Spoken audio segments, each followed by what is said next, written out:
చేస్తూ ఒక రెండు మాటలు. రూపాయి ₹2 నవరత్న తైలం ప్యాకెట్కి ఇటు తెలుగులో జూనియర్ ఎన్టీఆర్, హిందీలో అమితాబ్ బచ్చన్ యాడ్ వస్తూ ఉండేది మనకి. దానికేమో ₹2, వాళ్ళకి ఇచ్చే 73 కోట్ల రూపాయలు. ఎందుకంత ఖర్చు పెడతారు అంటే మన దగ్గర ఉన్న వస్తువు కానీ మనం చేసే పని కానీ మనం సరిగా మార్కెటింగ్ చేయలేకపోతే మన ప్రోడక్ట్ లేదా మనం చేసే పని ఫెయిల్ అవుతుంది. దానికి బెస్ట్ ఎగ్జాంపుల్ చిలకలూరుపేట.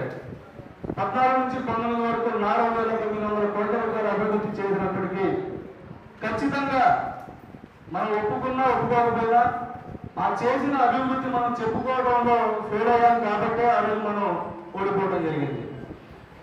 అందుకే ₹1, ₹2 ప్రోడక్ట్ కూడా కోట్ల రూపాయలు ఖర్చు పెట్టి అడ్వర్టైజ్మెంట్ ఇస్తూ ఉంటారు.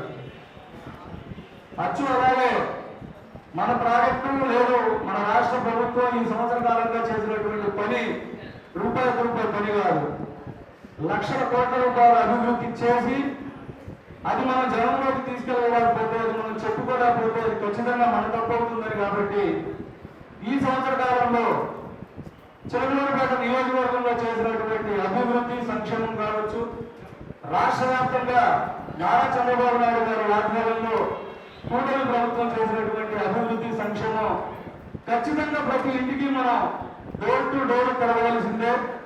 మనందరం కూడా జూనియర్ ఎన్టీఆర్, అమితాబ్ బచ్చన్ లాగా మన అడ్వర్టైజ్మెంట్ లాగా మనం ఈ రాష్ట్ర ప్రభుత్వం యొక్క ఫేస్ మనం అయ్యి ప్రతి ఒక్క నాయకుడు కూడా ప్రతి ఇంటికి తిరిగి దీన్ని అడ్వర్టైజ్ చేయాల్సిన అవసరం ఉంది కాబట్టి ఈ కార్యక్రమం పెట్టారు. ఖచ్చితంగా మీరందరూ ప్రతి ఇంటికి తిరగాల్సిన అవసరం అయితే ఉంది.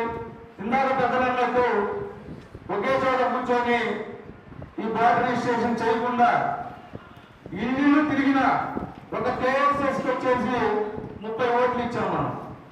ఒక కేఎస్ఎస్కి 30 ఓట్లు అంటే యావరేజ్న ఒక కేఎస్ఎస్కి 10 ఇళ్ళు, 9 ఇళ్ళు. ప్రతి కేఎస్ఎస్ ద్వారా మీరందరూ పని చేపిస్తే 3 రోజులు పని. 3 రోజుల్లో కంప్లీట్ చేయొచ్చు. బాబు గారు మనకి 44 రోజులు ఇచ్చారు, 30 రోజులు ఇచ్చారు.